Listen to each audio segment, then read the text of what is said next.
연말이 되어지면 세상이나 교회나 할 것 없이 다 분주하다라고 하는 것을 직접 느끼게 됩니다. 어쩌면 그 이유는요, 지나온 한 해를 마무리함과 동시에 또 새로운 한 해를 그 시간 동안에 준비를 해야 되기 때문입니다. 이는 마치 이 이별의 아픔이 채가 지기도 전에 이 만남이라고 하는 그러한 기쁨의 이 감정이 교차하는, 그래서 정신을 차리기도 전에 뭔가가 이렇게 훅 지나가는 듯한 바로 그러한 것과 동일한 것으로 여겨집니다. 저도 예전에 교육부서를 담당하던 시절이 있었습니다. 그때 이야기인데요, 11월과 12월이 되면은 왠지 몸과 마음이 바빠졌습니다. 우리 부서를 떠나 새로운 부서로 가야 하는 그 친구들을 챙겨서 보내줘야 하고요, 또 새롭게 들어올 친구들도 사실 준비하면서 맞아들여야 됩니다. 만에 하나라도 챙기지 못하면 그 뒷일은 어떤 일이 생길지 모르기 때문입니다. 그러나 이 아이들만을 챙기는 것은 그나마 쉬운 편에 속합니다. 동시에 교사도 챙겨야 합니다. 다른 부서로 가시겠다라고 하시거나 교사를 조금 쉬었으면 하는 분들을 어떻게 해서든 붙잡아야 된다라고 하는 겁니다. 뿐만 아니라 한편으로는 새로이 교사하실 만한 분이 계시다라고 그런 이야기가 들려만 오면 이번에는 교사하시라고 그렇게 쫓아다니면서 부탁을 해야 합니다. 다른 부서보다 이 한 발만 느려도 아차 하는 순간 빈손으로 돌아와야 하기 때문입니다. 연말은 아닙니다만 저에게 있어서 이런 경험도 있었습니다. 아마 겨울 수련회였던 것으로 기억이 되는데요, 다른 몇몇 교육부서랑 기간이 겹치게 되었습니다. 그때 우리 부서는요, 이 기도원으로 갔고 나머지 부서는 이 교회 안에서 겨울 성경학교를 진행을 했습니다. 상대가 어린이 부서라 제가 방심했는지 어느 날 정신을 차려 보니까 이 교회에 남아있는 악기도 없고요, 마이크도 없고요, 심지어 이 봉사할 만한 청년도 하나도 남아있지가 않았습니다. 그래서 하는 수 없이 우리 부서 교사들하고 겨우 그 아주머니, 집사님 몇몇 봉사자들과 함께 기도원에 갔습니다. 그리고 그곳에서 저는 우리 중등부 아이들과 나름 재미있게 그렇게 시간을 보내다 왔는데요, 내려와 보니까 교회에 소문이 하나 났었습니다. 이 중등부 목사가 젊은 청년 아무도 없이 혼자서 씨름하다가 돌아왔다라고 하는 그런 소문이었습니다. 게다가 애들은 얼마나 말을 안 듣는지 보는 자기가 열이나 죽을 지경인데 아무 말도 못하고 있는 그러한 김 목사를 보니까 애가 타고 한편으로는 불쌍해서 죽을 뻔했다라고 하는 그러한 소문이었습니다. 그런데요, 이런 소문 후에 놀라운 일이 생겼습니다. 이런 불쌍한 부서에 자기라도 가서 교사로 섬겨야 되겠다라고 하는 분들이 여러 명 나타나게 되었다라고 하는 것입니다. 그래서 덕분에요, 그 해는 적어도 교사가 부족해서 사실 고민은 하지 않았던 그러한 때도 있었습니다. 여담이기는 한데요, 혹 내년 또 이 교사가 부족한 부서가 있으면 지금 이 시점에서는요, 불쌍함을 제대로 무기로 활용하시는 것도 어쩌면 하나의 방법이 되지 않을까 그렇게 생각도 해봅니다. 오늘 본문을 자세히 보시면 사실 이 괴로움으로 시작해서 영광으로 끝이 난다라고 하는 이런 전체적인 분위기를 우리는 조금 감지를 해볼 수가 있습니다. 그래서 몰라도 이 그리스도인의 삶이나 사역에 있어서요, 가장 이 전형적인 그러한 과정을 보여주는 말씀이라고 생각이 되어지기도 합니다. 게다가 이 주변에 많은 신앙인들의 이야기를 들어보아도 괴로움, 즉 고난에서 시작해서 영광으로 끝나는 그러한 경우들을 우리는 사실 많이 경험을 했습니다. 대표적인 것들을 예를 들면 이렇습니다. 어떤 사람이 병에 걸렸는데요. 백약이 무효라 고생하다가 최후의 수단으로 예수를 만나서 병도 낫고 믿음도 가지게 되었다라고 말을 합니다. 괴로운 인생에서 영광의 인생으로 바뀌어진 것입니다. 또 어떤 사람은 예수를 믿기로 작정을 하고요. 교회에 나가기로 한 그 순간부터 사실 평소에는 아무 관심도 주지 아니하고 눈길도 제대로 주지 아니하던 그러한 가족과 주변 사람들이 이번에는 예전부터 잘 알고 예전부터 이렇게 많이 대해줬던 것처럼 막 핍박으로 이어지는 그러한 경우도 많이 경험했다라고 합니다. 그러나 그러한 고난과 핍박을 이기고 나니 드디어 나의 믿음도 좀 돈독해지고 뿐만 아니라 온 가족이 구원을 얻게 되었다라고 감사해야 합니다. 이 또한 어쩌면 그 과정을 자세히 보시면 고난에서 시작해서 영광으로 끝이 난 것을 우리는 잘 알 수가 있습니다. 그런데요, 저는 사실 이런 이야기를 듣다 보면 한편으로 조금 걱정이 앞서는 것도 사실입니다. 왜냐하면 여기에는 고난과 괴로움과 어려움 등에 대해서 참고 이겨야만 믿음을 얻고 마지막에 영광을 얻을 수 있다라고 하는 바로 이러한 이야기 때문입니다. 다시 말씀드리면 무엇인가의 대결에서 승리해야만 결과까지도 좋은 것으로 취할 수 있는 것으로 비춰지기 때문입니다. 어쩌면 믿음 생활이라는 것이 이 고수들만이, 그러니까 누군가의 싸움에서 누군가의 대결에서 이겨야만이 살아남을 수 있는 믿음 또한 그런 것이 아닌가라고 하는 사실 그러한 의미가 우리들에게 좀 다가오기 때문이다라고 하는 겁니다. 만약 이렇게 되어진다면은 믿음이다라고 하는 것이 결국에 무엇이 되느냐면은 나의 무용담이 되고 만다라고 하는 겁니다. 나는 이렇게 해가지고 내가 지금 이렇게 큰 믿음을 가지게 되었다라고 말하게 되는 겁니다. 물론 믿음이 돈독해지기 위해서는 나의 노력이 분명 있어야 합니다. 그 어떤 어려움에 앞서서도 믿음을 버리지 않으려고 하는 그러한 굳센 의지는 반드시 필요하다라고 하는 것입니다. 하지만 그렇다고 해가지고요, 나의 의지나 나의 노력이나 나의 열심이다라고 하는 것을 어쩌면 하나님보다 더 앞세우게 된다면은 이건 믿음이 아니라 분명 나의 의가 될 것이다라고 하는 겁니다. 따라서 우리는 이 하나님이 허락하신 믿음이 먼저이고요, 이 믿음 때문에 우리 앞에 닥쳐진 그러한 고난을 이길 수 있었다라고 해야 합니다. 믿음으로 인해 고난을 이기고 그 고난을 이기고 난 다음 처음에 나의 믿음이 더욱더 공고하게 되었다라고 그렇게 이야기를 해야 된다라고 하는 겁니다. 사실 순수가 그리 중요하냐고 그렇게 반문하실지 모르겠지만 사실 이 작은 것 하나가 어쩌면 따지고 보면요, 참과 거짓으로 나누게 함을 우리는 분명하게 기억해야 할 것입니다. 다음으로 이 고난을 참고 이겨야만 믿음과 구원을 얻을 수 있다라고 이렇게 말하게 되면 이번에는 하나님의 일꾼이다라고 하는 것, 즉 교회의 일꾼은 그러면 누가 그러한 일꾼이 될 수 있는가라고 하는 그러한 문제들까지도 어쩌면 우리들 가운데 이야기할 수 있게 된다라고 하는 겁니다. 우리의 생각 속에는요, 항상 하나님의 일은 아무나 할 수 없다라고 그렇게 미리 결론을 내립니다. 소위 고난과 어려움을 극복하고 믿음과 구원을 쟁취한 자들만이 할 수 있다라고 그렇게 우리는 생각한다라고 하는 것입니다.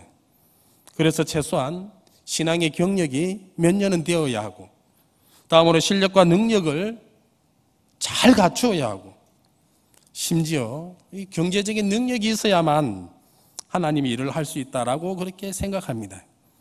결국 하나님이 일을 하라고 하면 모두가 안 한다라고 이렇게 손사래를 치게 된다라고 하는 겁니다. 이번에는 교회 일을 하는 일꾼이 되라고 하면 겸손 아닌 겸손을 통해 사양을 합니다. 나보다 일 잘할 수 있는 사람 10명을 내가 책임지고 소개해 줄 터이니 제발 나만큼은 일꾼 명단에서 빼달라고 그렇게 이야기를 한다라고 하는 것입니다.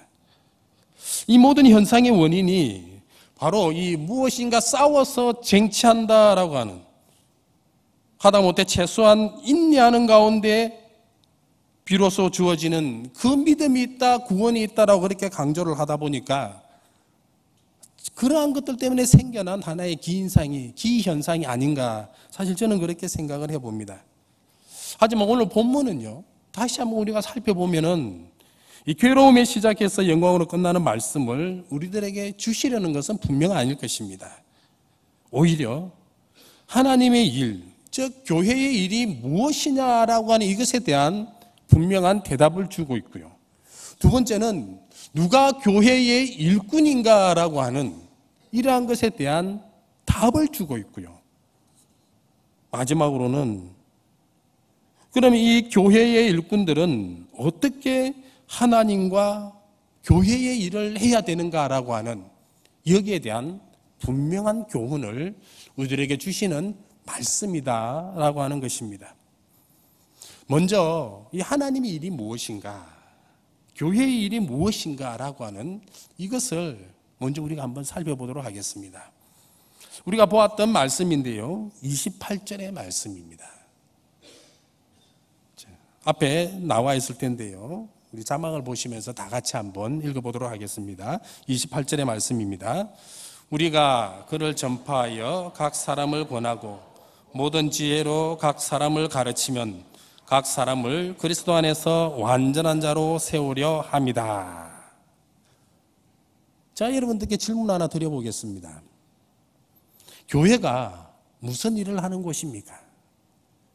교회에는 무엇을 가르치는, 무엇을 하는 곳인가라고 하는 그러한 질문입니다. 제가 많은 사람들을 만나보고 많은 학생들을 만나보고 질문을 던질 때 교회가 어떤 곳이냐, 교회가 뭘 하는 곳이냐라고 질문을 하면 19번 한 두 마디 하고 끝을 냅니다. 교회라고 하는 것은 예배하고 찬양하는 것이고, 그리고 하나님의 말씀을, 성경을 가르치는 것이다. 그럼 그 외에 뭔 일을 하느냐 이렇게 질문하면요, 대답을 잘 못해요. 사실 왜 그런 대답이 나오느냐 하면은 교회가 뭔 일을 하는 것인지 그렇게 많이 고민을 해본 적도 없고요. 또 한편으로는 교회가 많은 일을 하고 있음에도 불구하고 내가 그 속에서 일을 하지 않았기 때문에 과연 무엇을 하는지 별 관심이 없다라고 하는 것입니다. 사실 교회가 하는 일은 그렇게 단순하지도 간단하지도 않습니다. 오히려 무궁무진하다라고 하는 것을 우리는 분명히 알아야 할 것입니다. 분명 교회는 하나님을 예배하고 성경을 가르치는 곳입니다. 이건 기본입니다. 그런데 여기에서 더 이제 확장이 되어져 나갑니다. 예수를 그리스도와 하나님과 하나님의 아들이다라고 믿게 하고 이것을 고백하게 하는 것이고요. 실제로 교회 앞에서 고백을 하게 만드는 곳이 교회다라고 하는 겁니다. 그래서 우리는 바로 이러한 고백을 기초로 해가지고 세례를 베풀기도 하고 성찬을 거행하기도 합니다. 다음으로 교회는요, 이웃을 사랑하고 섬김의 모범을 보여주는 바로 그러한 곳이 바로 교회다라고 하는 겁니다. 모두가 하나님 안에서 하나가 되어진, 모두가 바로 하나님 안에서 형제 자매가 되어진 바로 그러한 모습을 보여주는 곳이 교회다라고 하는 겁니다. 다음 세대를 하나님의 자녀로 자라갈 수 있도록, 아니 하나님의 말씀 안에서 제대로 자라갈 수 있도록, 그래서 하나님을 떠나지 아니하도록 그렇게 말씀으로 양육하는 것도 교회가 하는 일입니다. 예수 그리스도를 향한 헌신과 순종이 실제 삶 가운데 나타나도록, 말로만 하나님을 따르고 하나님께 헌신하고 교회 일을 다 한다라고 하는 그러한 자들이 아니고 실제로 그러한 일들을 하면서 손과 발이 움직이고 나의 입술이 찬양하고 나의 이마에 땀이 흐르는 바로 그러한 모습을 실제로 나타날 수 있도록 교육하는 것이, 또 실제로 그러한 것들을 실천하는 것이 교회다라고 하는 겁니다. 뿐만 아니라 교회는 기독교의 교리를 가르치는 것이고 진리와 거짓이 무엇인지, 정통이 무엇이고 이단이 무엇인지를 구분하게 하고 교회와 관련되어진 그러한 모든 역사들을 가르치는 것이 사실 교회다라고 하는 겁니다. 사실 교회가 뭔 일을 하는가 말씀드릴 게 무궁무진할 것도 없지만 어쩌면 오늘 28절 말씀에서 보면은 제가 앞에 말씀드린 이 모든 것들을 좀 통틀어 가지고 한 세 가지로 간략하게 그렇게 설명하는 것을 우리는 먼저 발견을 하고 있습니다. 먼저 보니까 그를 전파한다라고 이야기를 하고 있습니다. 누구를 전파하는 겁니까? 바로 예수 그리스도를 전파하는 겁니다. 그 어떤 것이 아니에요. 그 무엇도 아니에요. 바로 예수 그리스도를 전파하는 것을 이야기를 하고 있습니다. 두 번째는 각 사람을 권하는 곳이 바로 교회다라고 이야기를 하고 있습니다. 어쩌면 이 말씀은요, 모든 사람을 교훈하게 하고 그 교훈받은 그대로 실천하며 살아가도록 하는 것이 교회가 하는 일이다라고 하는 겁니다. 세 번째는 어쩌면 가장 결정적인 것일 수가 있는데요, 모든 지혜로 각 사람을 가르치는 것이, 모든 지혜로 모든 사람을 가르치는 것이 바로 교회다라고 하는 겁니다. 모든 지혜라는 게 뭐겠습니까? 바로 그것은 하나님의 형상대로 창조되어진 이 모든 인간이 하나님의 창조 목적에 맞도록 살아가도록 하는 것, 어쩌면 하나님의 창조 목적에 맞게 살아가는 그것 자체가 모든 지혜다라고 이야기를 하는 것이고, 하나님 안에서 그리스도 안에서 지원받은 그 목적을 충실히 이해하고 살아가도록 하는 것이 바로 모든 지혜로 모든 사람을 가르치는 것이다라고 그렇게 이야기를 하고 있다라고 하는 겁니다. 교회가 이렇게까지 가르쳐야 되는 이유는 무엇입니까? 그것은요, 모든 사람으로 하여금 그리스도 안에서 이 완전한 자로 세우기 위하여 제가 말씀드린 이 세 가지는 반드시 가르쳐야 된다라고 이야기를 하고 있는 것입니다. 완전한 사람이 어떤 사람이었습니까? 지난 일주일 동안 우리는 새해 준비 기도를 통하여 완전한 사람이 누구인지 그 모형들을 우리가 보지 않았습니까? 룻기를 통해서 본다면 보아스에게 그리고 룻에게 붙여진 성경 저자의 분명하고도 강렬하고도 간결한 말이 무엇이었습니까? 보아스는 유력한 자라고 그랬고요, 룻에게 있어서는 현숙한 여인이라고 그랬습니다. 분명히 단어가 똑같은 단어라고, 똑같은 히브리어 단어라고 분명히 말씀을 드렸습니다. 따라서 완전한 사람, 우리가 지난주 보았던 룻과 보아스를 통하여 분명하게 먼저 우리는 알 수가 있고요, 뿐만 아니라 모든 사람 됨됨이에서 흠잡을 수 없는 사람, 인격적으로 훌륭하고 심성이 바르고 고운 사람이 바로 완전한 사람이다라고 하는 겁니다. 물론 신앙은 말할 것도 없다라고 하는 것이죠. 그런데 이 완전한 사람이 세상 속에서 세상 사람들이 인정하는 것이 아니라 그리스도 안에서 인정받아야만이 바로 그러한 자가 완전한 자다라고 이야기를 하고 있습니다. 교회가 하는 일이라고 하는 것은 어쩌면 결론적으로 말씀드리면 모든 사람들로 하여금요, 그리스도를 닮게 하고 인격이 완성되어지게 하고 게다가 사람 됨됨이 자체가 드러나고 보여지게 하는 바로 이 일들을 교회가 담당한다라고 하는 그 일을 우리들에게 분명하게 말씀하고 있다라고 하는 겁니다. 어쩌면 이 말씀에 대한 분명한 이해가 있다라고 한다면은요, 두 번째 교훈, 즉 교회의 일꾼이 그러면 누구인가라고 하는 것도 쉽게 우리는 이해를 할 수가 있습니다. 교회의 일꾼은 이제 누구가 됩니까? 그것은요, 그리스도를 전파하는 사람이에요. 그것은 사람들로 하여금 권하는 사람이에요. 교회의 일꾼은요, 모든 지혜를 가르치는 사람이 교회의 일꾼이다라고 하는 겁니다. 그런데 제가 이렇게 말씀드리고 나면요, 우리는 마음 한켠에 사실 안심이 됩니다. 왜 안심이 됩니까? 이 정도 일을 하는 교회의 일꾼은요, 적어도 나는 아니다라고 하는 그런 확신 가운데 우리가 살아가고 있기 때문입니다. 우스갯소리로 이런 이야기들이 있습니다. 마음이 겸손한 성도는요, 자기는 아니겠지 하는 정도에서 안심을 한다라고 합니다. 마음이 더 겸손한 성도는요, 자기는 아니지만 대신 내 옆에 앉아있는 이 김 집사와 이 집사와 박 집사가 내 대신 그 일을 할 수 있는 일꾼이라고 마음속으로 굳게 믿고 있으면서 안심한다라고 이야기를 해요. 그런데 이런 겸손한 성도들이 많은 가운데 제일 겸손한 나 자신은 어떤 생각을 하는지 아십니까? 일꾼 되는 것을 나는 양보했을 뿐만 아니라 심지어 천국 가는 것까지 양보했다라고 이야기를 하면서 나의 역사에서는 절대로 교회 일을 하는 경우는 없을 것이다라고 확신 가운데에 살아간다라고 하는 것입니다. 사랑하는 성도 여러분, 저는 계속해서 교회라고 하는 것을 강조했습니다.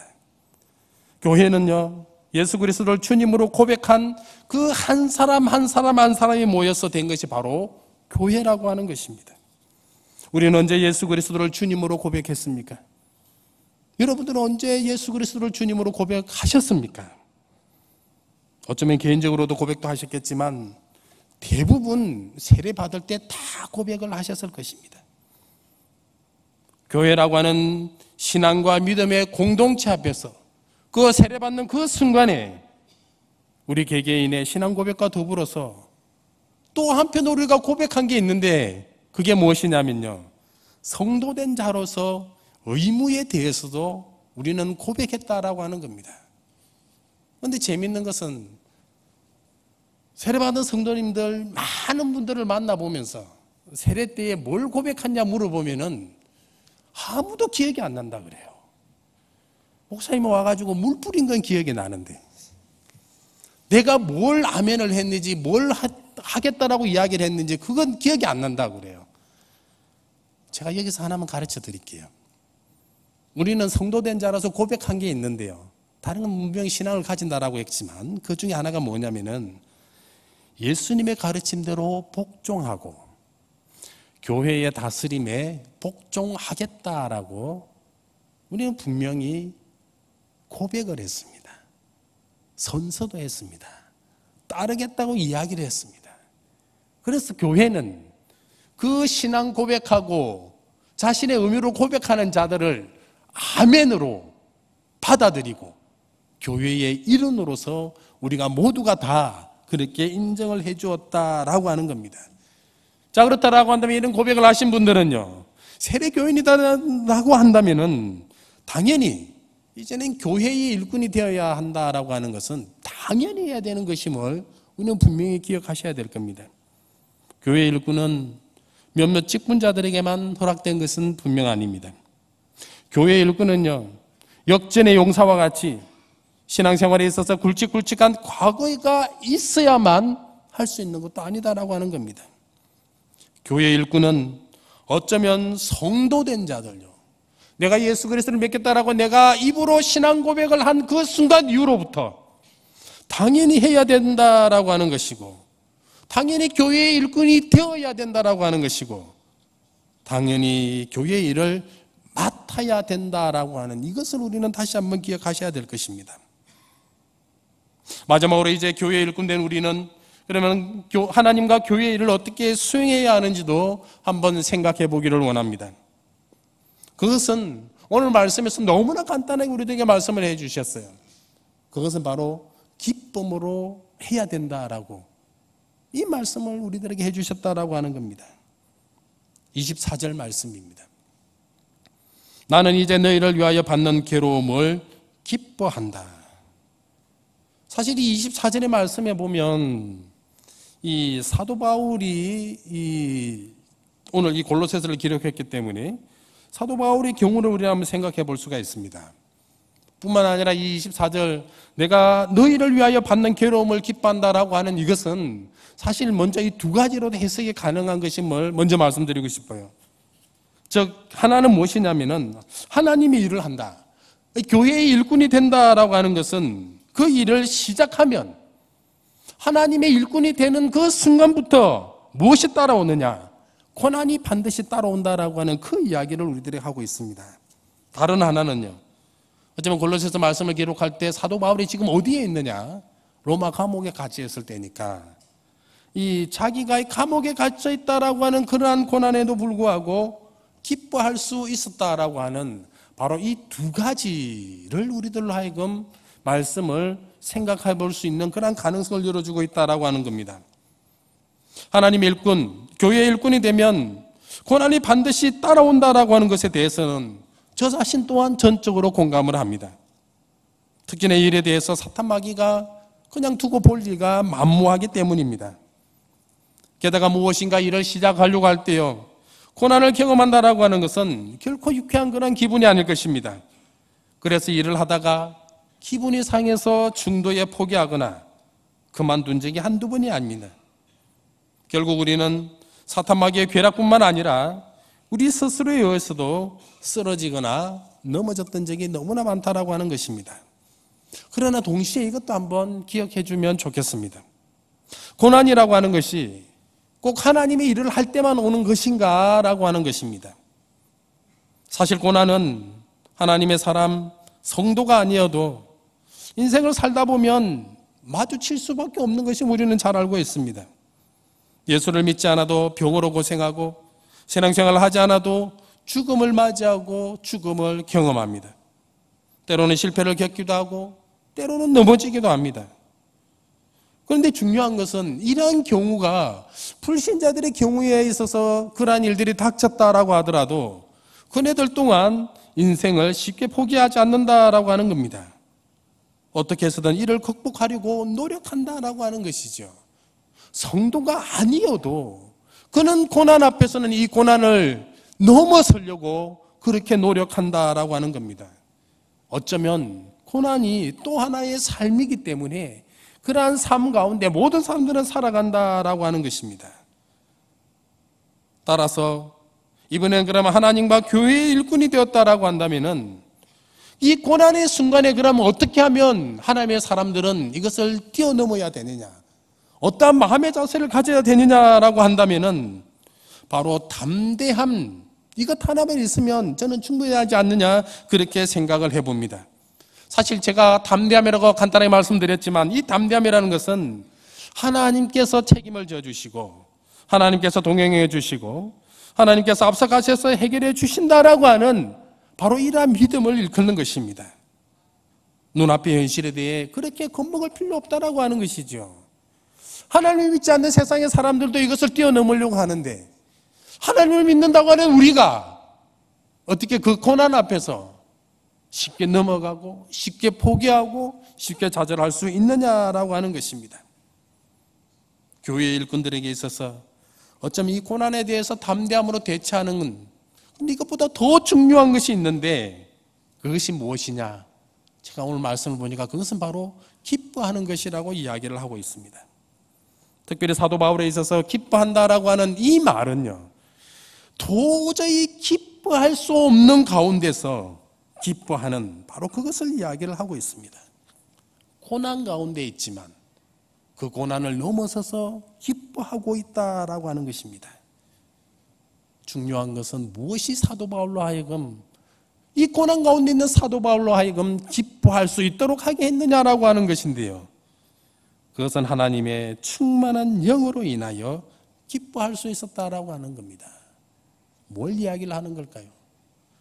인간 스스로가 기뻐할 수 있는 그러한 능력을 가질 수 있는 것이 아니라 전적으로 하나님에 의하여만이, 하나님의 기쁨을 주셔야만이 가능하시다라고 하는 이것을 이야기를 하고 있다라고 하는 겁니다.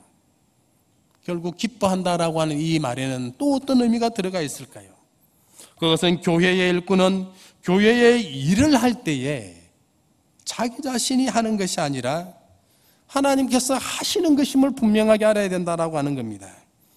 하나님께서 칠이 일을 행해 나가심으로 인하여 나는 교회의 일에 있어서, 하나님의 일에 있어서 그 모든 것을 전적으로 주도해 나가는 그런 주인공이 아니라 하나님의 도구다라고 하는 이것을 분명하게 인식하셔야 된다라고 하는 겁니다.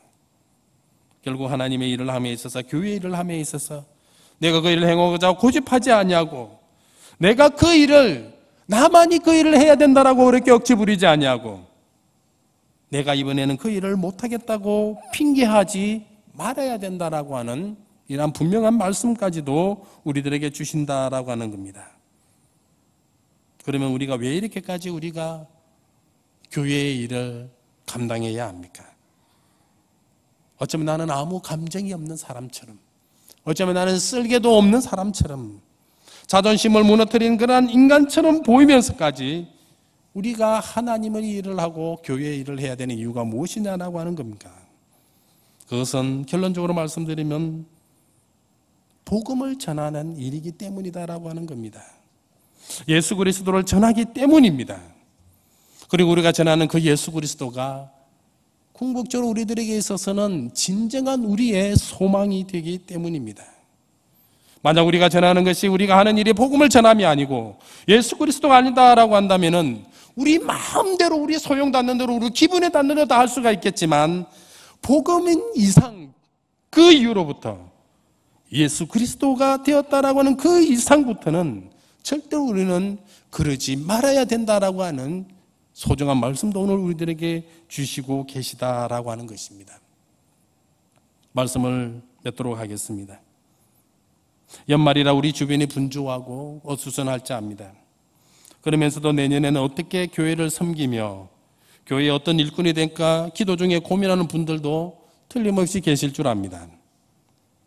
하지만 이런 고민과는 상관없이 그냥 조용히 신앙생활 하시겠다거나 모든 일을 내려놓고 쉬겠다 하신 분들도 계실 것이고, 심지어 우리 주변에 일어난 한국교회의 모습들을 보면서 다른 사람들처럼 조용히 교회를 끊겠다라고 다짐하는 분들도 어쩌면 우리 주변에 있을 수도 있습니다.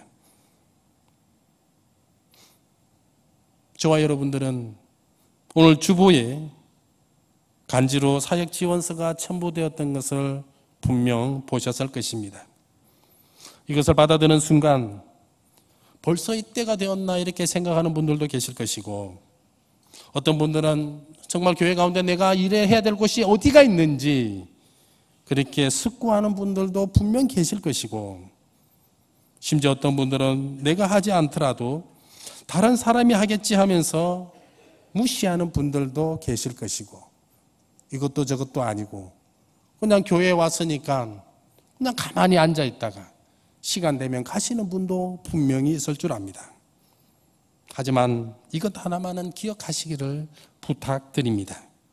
하나님께서는 교회의 일 앞에 모든 성도들을요, 이 자리에 모이신 저와 여러분 모두에게 한 분도 빠짐없이 모두를 교회의 일꾼으로 부르셨다라고 하는 것입니다. 그리고 부르신 당신의 일꾼들에게 그 어떤 상황에서도 기뻐하라 말씀하셨고, 기뻐할 수 있는 능력을, 기뻐할 수 있는 환경을 기뻐할 수 있도록 우리와 함께 하시겠다라고 이러한 약속의 말씀까지도 우리들에게 주셨다라고 하는 이것을 말입니다. 그렇게 되어질 때 이렇게까지 순종하는 자들에게서 예수 그리스도가 유일한 소망임을 기억을 하시고 주님 앞에 설 때까지 소망을 놓지 아니하는 그런 저와 여러분들이 되시기를 주님의 이름으로 축원드립니다. 기도하시겠습니다.